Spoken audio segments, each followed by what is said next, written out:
7:12. A ver si ya podemos iniciar la conversación con el abogado Christophe Marchand, si es que nos está escuchando. Buenos días, abogado, ¿me escucha? ¿Cómo le va? Abogado. Bien, bien, ¿y usted? Muy bien, muchas gracias, abogado. Usted está en Bélgica, ¿verdad?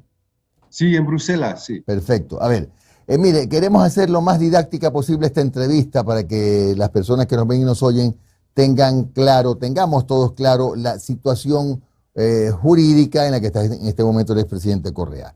¿Él ha recibido asilo político de Bélgica o está en condición de refugiado? ¿Y cuál es la diferencia entre esas dos figuras? Bueno, para mí no hay que hacer una diferencia entre asilo político y refugiado político, ¿no? Hay asilo diplomático, que es otra figura que más viene de un convenio de América Latina, pero la base jurídica es el Convenio de Ginebra sobre los refugiados, que habla de asilo político o de refugiado político, así que son sinónimos, digamos. Ah, es lo mismo. Bien, pero ¿qué es lo que puede hacer y qué es lo que no puede hacer el expresidente Correa al amparo de esta condición de refugiado? Bueno, como refugiado, eso significa que Bélgica ha considerado que es perseguido político, ¿no? Y eso significa que tiene ahora una protección internacional, de tipo que viene del derecho internacional, de persona perseguida, y con eso, él puede viajar como quiere, él puede también exprimirse como quiere, que no hay problema, que la base jurídica es el Convenio de Ginebra, pero también hay, ¿cómo se dice?, directivas de Europa, es decir, unas normas de la Unión Europea que prevén las condiciones para otorgar el estatuto de refugiado político. Y este significa que tiene la libertad de circulación en toda la Unión Europea y después puede también recibir un pasaporte de refugiado y así viajar en todo el mundo. Eso es a nivel de la posibilidad de viajar. Ya. Sobre su libertad de expresión, tiene la libertad de expresión como quiere, total, no es limitado. Ah, ya, pues puede hablar abiertamente de política sin que incumpla ninguna norma. Claro, la idea de la protección internacional es que es una persona que goza de esta protección porque es una persona perseguida por sus opiniones o sus actividades políticas.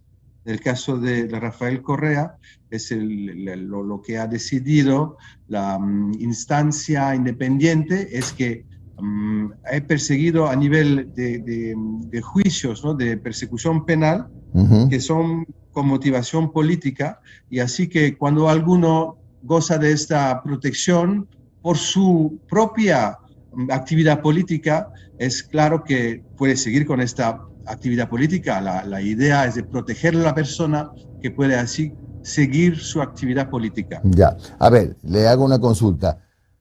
Se ha conocido que hace más o menos un mes le fue concedida la condición de refugiado político.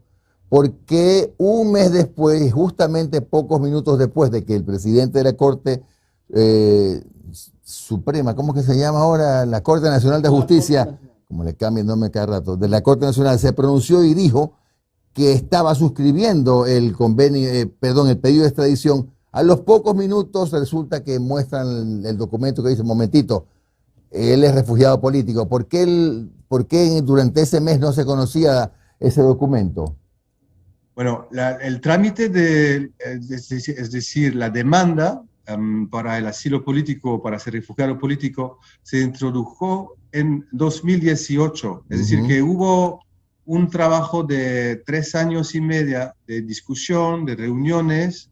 Le hemos dado muchos documentos, 289 pruebas, digamos, evidencia para demostrar la persecución política, que fue un trabajo muy lento, riguroso, minucioso de parte de las autoridades belgas. Hemos recibido la decisión el 15 de marzo de 2022 y hay un plazo de un mes, que es el plazo durante el cual el Estado belga puede apelar la decisión. Si no está de acuerdo con la decisión de la autoridad independiente, que se llama el Comisario General a los Refugiados, si él quiere apelar, el Estado belga puede hacerlo en el plazo de un mes. Ya. Hemos esperado que la decisión sea definitiva antes de hacerla Es pública. definitiva, ya. Es eso. Ahora, y claro. al mismo tiempo vino este pedido de extradición, que no es el primero, ¿no? Ya han ido 3 o 2 otras demandas, 2 alertas rojas, 2 pedidos de alertas rojas a Interpol por parte de las jurisdicciones ecuatorianas que fueron rechazados en su tiempo. Ya. Ahora viene la tercera demanda y luego así. La pregunta del millón, ¿podía haber apelado el Estado ecuatoriano en ese mes, en ese proceso en el que el Estado de Bélgica tuvo que estudiar la solicitud de refugio o no podía? No es el Estado ecuatoriano, solamente el Estado belga, ¿no? Es como es una autoridad independiente que da el estatuto de refugiado. El Estado belga, si no está de acuerdo, puede apelar la decisión. Ya. Ahora, pero no lo hizo. Claro. El Estado ecuatoriano no puede apelar. Ya, ahora entendemos entonces que el tema es inapelable, ¿no? Pero el Estado ecuatoriano tiene que ser informado por el Estado de Bélgica o por la Comisión de Refugiados de la nueva condición del expresidente Correa, o no tiene que esperar esta información la Cancillería ecuatoriana. No, tampoco no hay normas que prevé que un Estado que otorga el estatuto de refugiado a una persona informa el Estado del cual proviene la persona que gozara de esta protección. Eso no es, en la ley no hay nada que prevé eso, no hay ninguna normativa que lo prevé. Lo que pasa, claro, es que supongo que a nivel diplomático, para mí, yo veo que es la primera vez que veo que el Estado, que esta autoridad independiente otorga el estatuto de asilo a un ex presidente de un Estado amigo, ¿no? Que Ecuador y Bélgica son Estados amigos. Así que supongo que a nivel diplomático van a discutir sobre el tema para ver por qué y ver un poco las razones jurídicas y de hecho que ha llegado que la Comisión Independiente, el comisario general, ha dado el estatuto de refugiado. Doctor, muy buenos días. Omar Jaén le saluda. Muchísimas gracias por su tiempo. ¿Cómo está? ¿Sí me escucha bien, doctor? Sí, muy bien. ¿Cómo está, doctor? Muy buenos días, gracias. Doctor, muy buenos días a usted. Le reitero un poco sobre un tema que se está debatiendo bastante por acá. Es sobre las posibles limitaciones de las expresiones y el accionar del presidente Rafael Correa. Y yo sé que ya allí me le hizo esa consulta, pero hay muchas personas que hacen un símil con lo que en su momento pasó con Julian Assange. Se hablaba mucho cuando Julian Assange estaba en la embajada de ecuatoriana en Londres y se lo acusaba de intervenir, por ejemplo, en el referéndum en Cataluña, sobre también intervención en elecciones en Estados Unidos, en ciertas elecciones. Pero bueno, más allá de eso, Ecuador tomó una decisión de, por esa participación política, como tenía un estatus de asilado político, como que no empataban esas situaciones. Dejemos bien en claro. Esto sí, podría, muy bien todo eso, sí. ¿Podría aplicar esto también para Rafael Correa? No, a mí me parece que la situación es muy diferente, ¿no? En el sentido que Julian Assange estaba en la embajada, ¿no? Claro. Estaba protegido en la embajada, acogido como un amigo en la embajada de Ecuador en Londres, y es por eso que había este pedido, supongo, del Estado ecuatoriano pidiendo a Julian Assange de no tomar posiciones que podrían, de una forma o la otra, ser entendida como que podrían dañar el Estado ecuatoriano.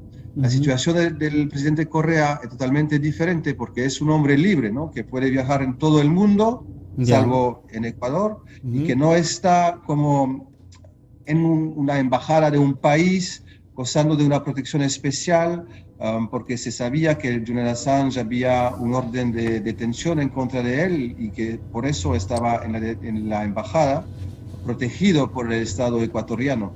Aquí es una protección de tipo internacional, es decir, que Bélgica ha aplicado el Convenio de Ginebra y las normas europeas y que le da a Rafael Correa esta protección internacional sin límite ninguna, a nivel de expresión de sus propias opiniones políticas, ¿no? Yo tengo muchos clientes que son, por ejemplo, refugiados. Yo tengo en la cabeza un ejemplo de una persona que es refugiada de Kazajstán, donde hay una tiranía muy fuerte.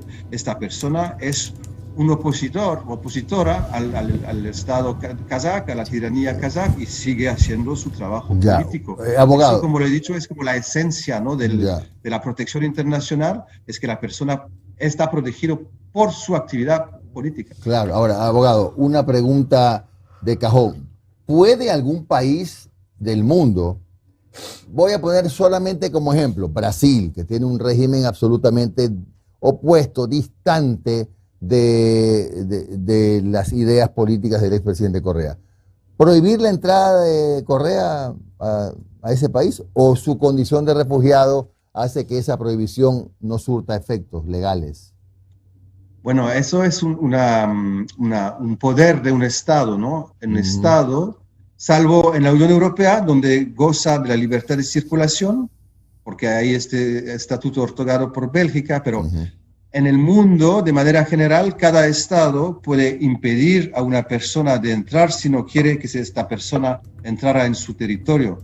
Sabemos que hay listas, por ejemplo, de personas que están prohibidas en Estados Unidos, o que hay listas de personas que están prohibidas, por ejemplo, no sé, en Ruanda o en otros países que deciden que estas personas no pueden entrar. Eso es el poder soberano, digamos, de un Estado, de dejar a una persona entrar o no entrar. Eso es su poder, su discreción soberana. Doctor, acá un grupo de abogados que fueron opositores a Rafael Correa mientras él estuvo en el Palacio de Carondelet, aseguran que dentro de lo diplomático, Ecuador, el Estado ecuatoriano, podría solicitar a Bélgica que se revierta este estatus. ¿Cabe esa posibilidad? Bueno, eso es una pregunta muy importante, ¿no? De ver si el estatuto es definitivo. Yo, en mi experiencia, ahora de 25 años como abogado en refugio y en derecho internacional, he visto que sí, hay posibilidades de cambiar un estatuto de refugiado, pero solamente si hay elementos muy graves, en el sentido que hay una excepción, que es la exclusión del estatuto de refugiado para, por ejemplo, personas que sean condenados por genocidio, por ejemplo, o crímenes de lesa humanidad. Eso sí, eso es la exclusión del estatuto de refugiado. Pero no, a partir del momento que hay una instancia independiente que ha revisado todas las pruebas, esta decisión es firme y definitiva. Antes había la ONU misma, ¿no? La Organización de los Refugiados a nivel de ONU, que estaban encargados de dar el estatuto de refugiado. Y poco a poco se han creado oficinas, agencias nacionales que han tomado este poder, que es un poder universal, que es un poder internacional, y lo utilizan, pero cuando hacen la revisión de las pruebas y toman su decisión, es una decisión que vale a nivel internacional, doctor, que no vale solamente por un país. Doctor, con respecto al tema de las más de 200 pruebas que ustedes indican que presentaron ante esta oficina, la oficina se tomó desde el 2018 para hacer todas las investigaciones, corroborar estas pruebas. ¿Hubo quizás la visita de algunos delegados de ellos o solicitaron información a la justicia ecuatoriana para poder cotejar la información y decir, es cierto, aquí hubo alteraciones, hubo influencia política en un proceso judicial? De mi conocimiento, no hay un diálogo a este nivel, el nivel de refugiado. Pero, por ejemplo, hemos presentado a esta instancia independiente algunas decisiones, por ejemplo, de la Comisión de Control de Ficheros de la Interpol. Ustedes saben que cuando un país pide una alerta roja a Interpol, la persona puede apelar esta decisión antes de un órgano judicial que se llama la Comisión de Control de Ficheros. Y esta comisión luego recibe la demanda de anulación y luego entra en diálogo con el Estado, diciendo, bueno, esta persona dice que está víctima de un proceso que es político, por ejemplo, y luego el Estado tiene que contestar. En el caso de Ecuador tenemos más de 10 decisiones de la Comisión de Control de Ficheros, en el caso de Rafael Correa, pero también en otros casos vinculados al caso Sobornos, del cual hablamos, y la Comisión de Control de Ficheros ha dicho de manera, es muy excepcional, pero lo ha dicho de manera muy clara, que el caso Sobornos es un caso que es un caso que no corresponde a los estándares internacionales del proceso debido y que hay irregularidades muy fuertes que llegan a la conclusión que hay una flagrante denegación de justicia, que es el criterio muy alto, muy difícil de llegar para que niegan una alerta roja. Y, por ejemplo, utilizan unas declaraciones en la prensa del juez Aquisela que después de la condena a Sobornos ha dicho, bueno, cualquier otro tribunal va a tomar la misma decisión, que es un prejuicio y también demuestra que es un juez parcial. Y lo han escrito así, ¿no? Nomando, diciendo que este juez ha demostrado su parcialidad y por eso han negado las alertas rojas. Y en este proceso, antes la Comisión de Control de Ficheros, el Estado ecuatoriano ha tenido la posibilidad de contestar, de dar su opinión. Y aunque el Estado ecuatoriano ha dado su opinión diciendo, no es nuestra opinión, es que no es un juicio parcial, es un juicio bueno, la Comisión de Control de Ficheros ha decidido que no estaba convencida por los argumentos del Estado ecuatoriano y ha decidido que era un juicio injusto. Abogado, buenos días. Noris Arroyave le saluda. Abogado, Ecuador tiene con Bélgica un tratado de extradición bilateral. ¿Es posible de alguna u otra manera, ya lo dijo el canciller, que van a tratar por el lado diplomático de extraditar al presidente Correa pese a su posición de refugiado en este momento en Bélgica? ¿Es posible eso? Bueno, en mi experiencia me parece que no es posible, en el sentido que cuando un Estado pide la extradición, la primera condición es que hay un tratado de extradición. Hay un muy bonito tratado entre Ecuador y Bélgica, pero luego también el Estado belga, cuando recibe una demanda de extradición, tiene que ver si la demanda está conforme a la legislación interna belga, es decir, la ley sobre extradición de Bélgica. Y en esta ley hay una excepción que el Estado belga no puede extraditar a una persona si la demanda de extradición está fundada en unas persecuciones políticas. Y eso es demostrado por el Estatuto de Refugiado, porque ya es el misma carpeta, ¿no? Es el mismo expediente que hemos mandado a la Comisión Independiente para los Refugiados, que hemos mandado también al canciller y al gobierno belga, diciendo, bueno, cuando viene esta demanda de extradición hay que rechazarlo, porque es una demanda fundada en una persecución política. Okay. Dígame una cosa, perdóname, Noris, discúlpeme que le interrumpa, abogado. El gobierno del Ecuador estuvo informado o sabía que estaba en trámite esta solicitud de refugio para el expresidente Correa, cuando menos en los últimos tramos del proceso, ¿o no necesariamente?